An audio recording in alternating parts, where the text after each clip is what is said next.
الشيطان الرجيم بسم الله الرحمن الرحيم الحمد لله رب العالمين والصلاة والسلام على أشرف الأنبياء والمرسلين نبينا وحبيبنا محمد وعلى آله وصحبه أجمعين أما بعد lavdi, falënderimi dhe adhurimi i takojnë Allahut, krijuesit absolut të gjithësisë. Vetëm atij mbështetemi dhe vetëm prej tij kërkojmë faljen e mëkateve tona, mbulimin e tmetave tona, si dhe pranimin e veprave tona.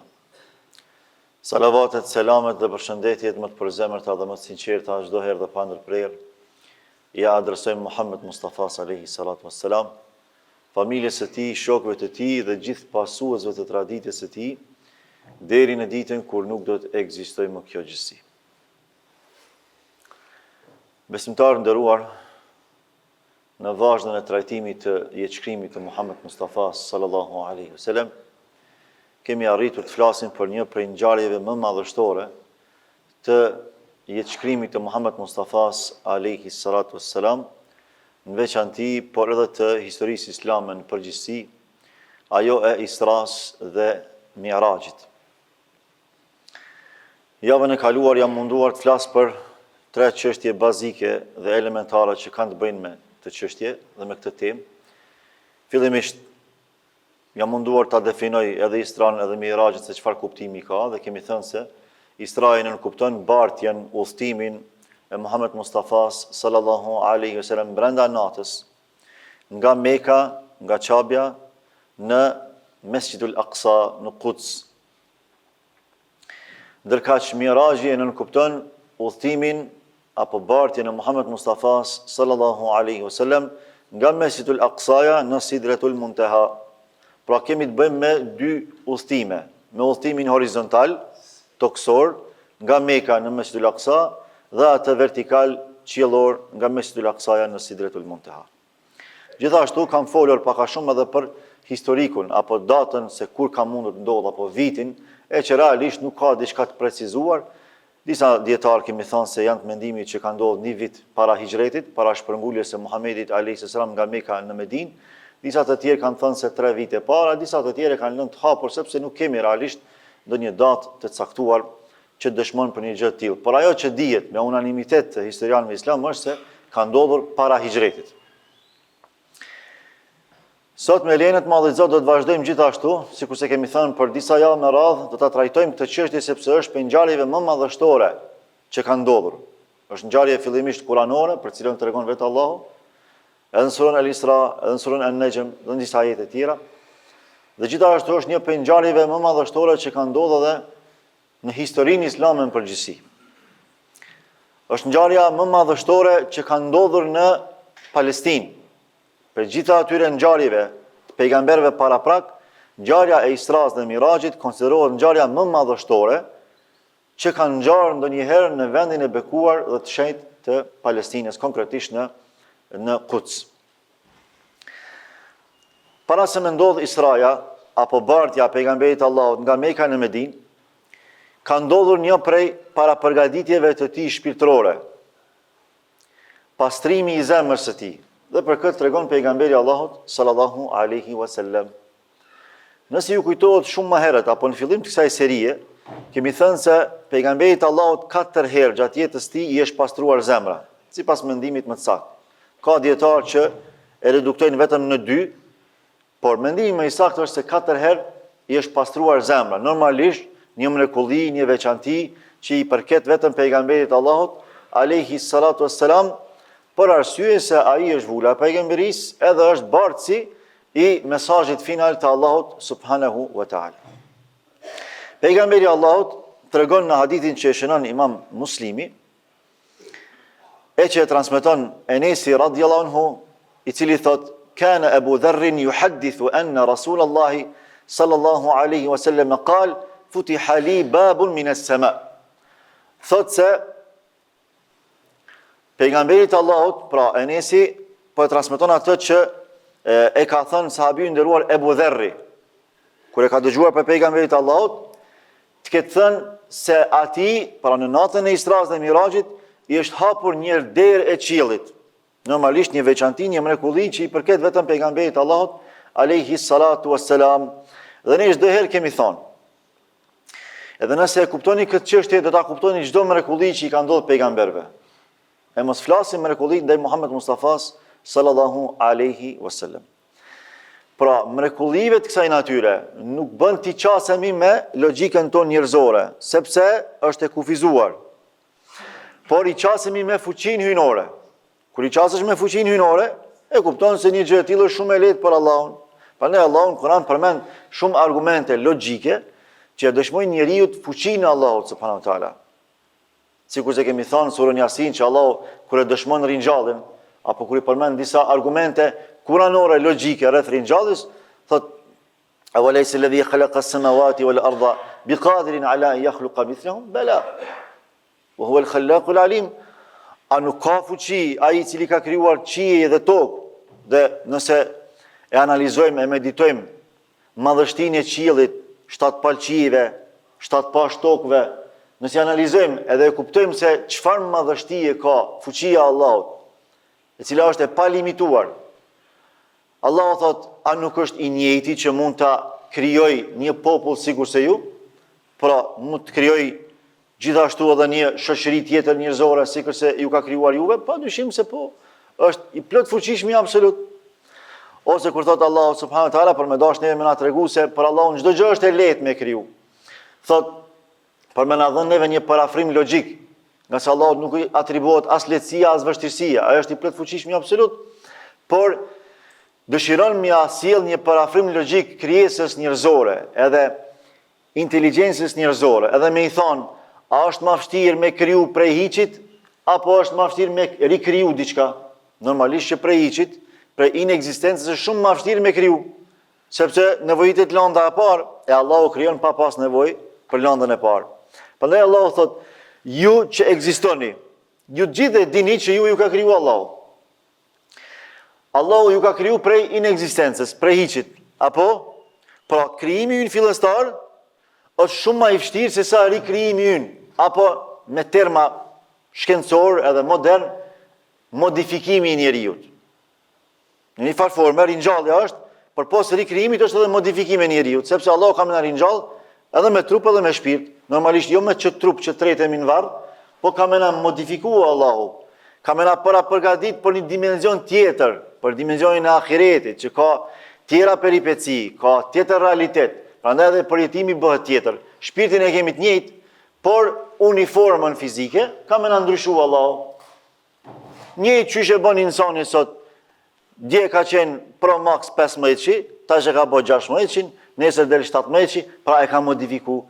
Nëse inteligjenca njerëzore pas ka mundësi me bëj diçka të tillë, as pas ka mundësi inteligjenca dhe fuqia hyjnore. Padyshim se po. Ai thot kun, feyekun, bëhu, edhe ajo bëhet. Prandaj është Zot, prandaj është i plot fuqishëm. Edhe në këtë rast, në raport me ngjarjen e Isras dhe Mirajit, nuk bën mëra prej dyshimeve dhe dilemave që i mbjellin jo besimtarët tek besimtarët. Madje kjo ngjarje kur ka ndodhur në kohën e Muhammed Mustafas sallallahu alaihi wasallam, a e dini që disa prej besimtarëve kanë ra prej e fitnes edhe e kanë shu besimin? Kur ka ardhur pejgamberi Allahut ju ka treguar që un pram kështu më ka ndodhur, ka ardhur meleku Xhibril, ka ardhur buraku, më ka përcjell më ka bardh prej Mekës, brenda natës, prej Mekës në Mesjidul Aqsa, për Mesjidul Aqsa Sidratul Muntaha, ata që kanë qenë labil në besim, ata s'kan besu. Por ata që kanë qenë stabil në besim, sikur se Ebu Bekri, kur kanë ardhur dhe i kanë thonë, o Ebu Bekër, a ke dëgjuar çfarë po thot shoku yt për Muhamedit sallallahu alaihi wasallam? Ka thënë po thot që mëna natës, duke e përqesh, duke u tallë me të, po thot që mëna natës pas ka udhëtu prej Mekës Mesjidul Aqsa, e prej Mesjidul Aqsas në Sidratul Muntaha, ka thonë nëse ka thonë ka ndodhur ajo. Vallahi ka ndodhur, pse? Pa dini kush pe thot? Pe thot Muhamedi. Pe thot Emini. Pe thot i sinqerti që kur s'ka rrajt në jetën e tij, ju këtë dini mirë kush është Muhamedi, ja dini vlerat atij. A mund me ndodhë që ai me shpik diçka për vetës? Jo. Prandaj thotë është mëse e vërtet. Nëse ka thonë, ka ndodhë. Edhe këtu e ka marrë nofkën as-Siddiq, vërtetuesi i shpalljes, pra i sinqerti në raport me shpalljen e Allahut subhanahu wa taala. Tash, një transmetim tjetër tregon se i kanë ardhur 2 melek, edhe i është qel kupolla e qiellore. Muhammed Mustafa sallallahu alaihi wasallam me fuqinë e Allahut subhanahu wa taala. Kush e ka qiellin në dorë? Allahu. Ai që e ka kriju, ai që e ka kriju qiellin, e urdhëron qiellin, mu hap, mu mbyll normalisht në dimenzionin që Allahu subhanahu wa taala don. Është shumë e lehtë për Allahun. Edhe thot më është hapur kupolla e qiellit. Edhe më kanë ardhur dy melek, Gjibrili edhe Mikaili. Edhe thot, ma kanë pastruar zemrën time me zemzem. Dhe thot, ma kanë larë atë, apo e kanë mbushur zemrën time me hikmet dhe me iman. Si kurse thot pejgamberi Allahut, fastakhraja qalbi thumma utitu bi tastin min dhahabin mamlu'atin hikmatan wa imana. Thot, e nxorën zemrën time, pastaj sollën një tas nga ari të mbushur me hikmet dhe me iman, me besim. Fe ghusila qalbi, edhe me atë u la zemra ime, u pastrua. Thumma hushia, thumma uid, pastaj u kthy në vendin e vet. Tash edhe këtu një shembull logjik. Pra nëse i qasemi me logjikën njerëzore, ai mund më thonë insani, më thonë, ç'është bëj ka mundësi jo më janë nxjerr zemrën, shumë e thjeshtë. Edhe me logjikë njerëzore shumë e thjeshtë është. S'po flasim me logjikë hyjnore, me logjikë njerëzore. Nëse pas ka mundësi një kirurg sot me ta qit zemrën në tavolinë, edhe me ta qit prapë në vend, as pas ka mundësi Allahu subhanahu wa taala. As pas ka mundësi Gjibrili alayhis salam. Nuk pas ka mundësi. Shumë është e thjeshtë me e kuptu, vetëm duhet iman. Edhe logjikën e njerëzve që po i lojmë argumentet fetare, kuranore, pejgamberike anash. Po flasim në logjikën tonë njerëzore. Nëse pas ka arrit insani, njeriu, me ja nxjerr zemrën, insanit, me ja qit në tavolinë, me ja transplantu zemrën, me ja vendos prapë në vendin e vet, as pas ka mundësi meleku Gjibril? Pa dyshim se po. Sepse meleku Gjibril është shumë më i fuqishëm se sa krejt njerëzit bashkë me i bë.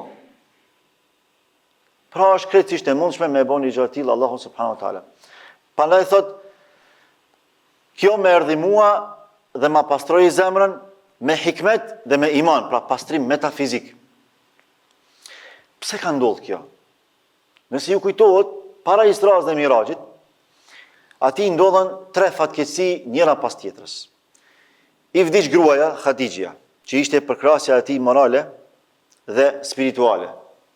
I vdiq Axha, Ebu Talibi, që ishte përkrasja e tij politike dhe sociale.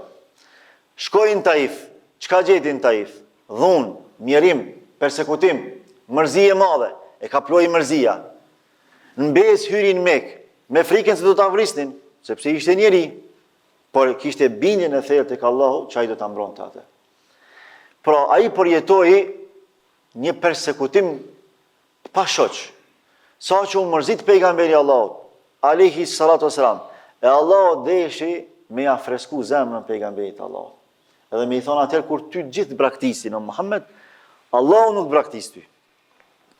Prandaj, kjo mënyrë e freskimit dhe përgatitjes së zemrës së Muhammed Mustafas sallallahu alaihi wasallam përmes Isras dhe Mirajit ka qenë mënyrë e veçantë për njeriu e veçantë.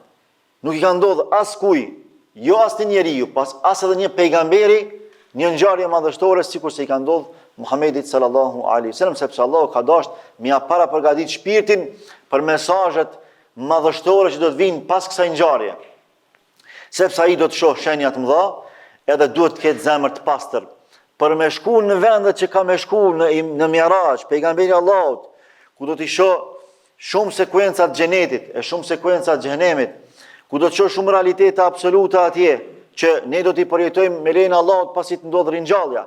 Por Allahu ka para përgatit Muhammed Mustafa me na tregu neve se përpos teorisë që na tregon përmes Kuranit, rreth xhenetit, rreth xhenemit, rreth realiteteve që ndodhin në xhenet dhe në xhenem, edhe praktikisht me sytë e tij ka dashur me abot mundur me pa pejgamberit Allahut pra si dëshmitar i umetit se unë përpos që i them këto teorikisht i kam pa edhe me sytë e mi me mrekullinë e Allahut subhanahu wa taala. E për me shku në xhenet do të më qenë plotësisht i pastër. Në xhenet e ndyra s'mund të futet. Prandaj Allahu pa e pastru besimtarin mirë, nuk ja merr shpirtin, as e jep xhenetin. E pastron mirë në dynjë, e pastaj ja cakton vendin në xhenet, sepse në xhenet futet vetëm e pastërta e plot. E duke qenë se pejgamberi Allahu ka qenë njeri, atëherë Allahu përmes disa fazave ja ka pastru zemrën. Kur ja ka hek fillimisht atë mishin djallëzor, aty ku na cyt djalli, është një pjesë apo një vend në zemrën e njeriut që aty ku na bën cytje djalli i mallkum. Çat pjesë ja ka hek pejgamberit Allah. Prandaj kur s'ka mujt me cyt shejtani pejgamberin Allah. Ndërkash kjo fazë apo ky pastrim i dytë që i ka ndodhur për Isran dhe Mirajin ka qenë larja dhe shpërlarja e zemrës së tij me hikmet, me urtësi dhe me iman të plot, me iman të fuqishëm përballë asaj që ka me pa dhe ka me përjetu në Mi'raj. Prandaj thot utitu bil buraqi, më erdhi buraku. Çfarë është buraku? Buraku është kafsh qiellore. Ne kemi kafsh toksore, buraku është kafsh qiellore. E ka kriju Allahu subhanahu wa taala enkas për pejgamberet e Allahut. Edhe buraku thot wa huwa dabbatun abyad, është kafsh e bardhë, pra krejtësisht e bardhë. Fawqa al-himari wa duna al-baghl, më e madhe se sa gomari dhe më e vogël se sa mushka. Yadahu khatwahu 'inda aqsa tarfihi. Thot e vendos hapin e vet aty ku i arrin shikimi, që tregon se ka shpejtësi marramendse. Shpejtësi jashtëzakonshme. Shpejtësia e dritës është shpejtësia më e madhe. Buraku më i shpejt se sa drita. Kush e ka kriju dritën? Allahu. Kush e ka kriju burakun? Allahu. Shumë e thjeshtë. Ai që ka fuqinë me kriju dritën, me gjithë shpejtësinë e funksionimit edhe të reflektimit, është po i njëjti që ka kriju edhe burakun. Nëse njeriu ka arrit me kriju aeroplana, edhe metrot shpejta, edhe anije kozmike, ku e di unë se çka, as pas ka mundësi Allahu subhanahu taala me kriju një krijesë siç është buraku? Padyshim se po, sepse ai është i plot fuqishëm i absolut. Kjo tregon se buraku pra është krijesë enkas e krijuar për pejgamberët e Allahut. Buraku lëviz me shpejtësi të jashtëzakonshme, nuk është kafsh toksore, por është kafsh qiellore në natyrë. Dhe se ky burak tregon pejgamberi Allahut kur ka marrë me hyp burakut, normalisht me Xhibrilin alayhis salam që i ka thonë hyp po Muhammed se ty ta ka thënë Allahu ekskluzivisht për me bëj çet udhtim. Kur ka marrë me hyp buraku sikur se është trem, sepse e ka pa për herë të parë një krijesë, sikur se Muhamedi sallallahu alaihi wasallam ka filluar me bëj lëvizje. Atëherë ka qetësuar Xhibrili i ka thonë ma rakibaka ahadun akramu ala Allahi minhu, o burak qetësoju se askush nuk ka me të hyp ty më i nderuar se sa Muhamedi sallallahu alaihi wasallam. Edhe është qetësu buraku. Udhtimi i shpejt ka ndodhur nga Mekka. Pejgamberi Allahut, sipas një transmetimi, para pasi që i është pastru zemra në shtëpinë e Muhanit, është mbështet në këndin e Ismailit në Qabe. Edhe që aty ka fillu udhtimi i tij prej Mesjidul Aqsas, prej Mekës në Mesjidul Aqsa. Para se me mrinë në Mesjidul Aqsa, Xhibrili alayhis salam ka dashur me njoftu pejgamberin Allahut me disa vende të shenjta. Fillimisht e ka thënë Medinë, edhe pse Medina ende nuk ka qenë vendi i përzgjedhur për me bëj hijretin, por ka qenë paralajmërim për Muhammed Mustafan dhe njoftim një herit alayhis salam që Medina do të jetë vendi ku ti shumë shpejt do të bësh hijret, sepse pas Isras dhe Mirajit nuk shkon shumë kohë dhe e bën hijretin pejgamberi Allahut. Atëherë e çon atje edhe i fal pejgamberi Allahut 2 recate. E tedri ejna sallejt, i thot Xhibrili, a e din o Muhammed se ku je fal? Sallejte bi tajbete, i lejhe l'hijratu. Je fal në vendin e quar Tabe, Tajbete, Medinja i ka disa emra, një për emra vështë dhe kjo, që do thot Medinja e mirë, apo e bukur, dhe thot në të do të bësh hijretin. Pastaj e qënë në Turi Sina, në vendin ku ka folë Allahu subhanahu wa taala me Musa alayhis salam, edhe i thot edhe ky është vendi i shenjtë gjithashtu. Pastaj e qënë në Betlehem, ku ka lind Isa alayhis salam, edhe i thot edhe ky është vend i shenjtë gjithashtu. Pra e njofton me shejtëri toksore Muhammedin sallallahu alaihi wasallam, e krejt në fund pastaj e çon tek Mesjidul Aqsaja. Atje pejgamberi Allahut e lidh burakun, sikur se tregon vetë dhe thot, në fakt është farabatul buraqa bil halqati allati yarbutu bihi al anbiya. Thot e lidha burakun me atë lidhjen edhe në atë unazën ku gjithë pejgamberët i lidhin pra kafshët e tyre transportuese. Allahu subhanahu wa taala tregon pra përmes Muhammed Mustafas thot fadakhaltu fa sallaytu fihi rak'atayn, hyra në Mesjidul Aqsa dhe i fala 2 rekate nderimi, sikur se është edhe sunet. Pastaj aty Allahu subhanahu wa taala i ka ringjall të gjithë pejgamberët e Allahut. Sikur se tregon vetë pejgamberi Allahut kur e pyesin sahabët, i thonë ja Rasulullah, po sa pejgamber ishin? Tha ishin 124.000 pejgamber, e sa të dërguar, sepse ka nebi dhe ka rasul. Pejgamberët quhen en-nabiyun, rasulet apo të dërguarit e Allahut quhen ar-rusul. Thot ishin 124.000 pejgamber, en-nabiyun dhe 313 të dërguar apo rusul. Del pejgamberi Allahut edhe bëhet imami i gjithë pejgamberëve. Allahu me fuqinë e tij i ringjall gjithë pejgamberët e tij për mi tregu Muhammed Mustafas se ti je vula e pejgamberisë dhe ti je finalizuesi i shpalljes hynore, pra përmes Kuranit. Andaj kjo ndodh me fuqinë e Allahut subhanahu wa taala, se cilat janë mësimet më madhështore që nxirren nga kjo ngjarje kuranore, se çfarë ka ndodhur pas kësaj, se si e ka përjetuar Mirajin, çfarë ka pa atje, çfarë ka përjetuar dhe çfarë mësime ka përcjell tek ne pejgamberi Allahut alayhi salatu wasalam. Do ta shohim me lejen e Allahut gjatë javëve në vazhdim. Allahu ju shpërblet për dëgjimin.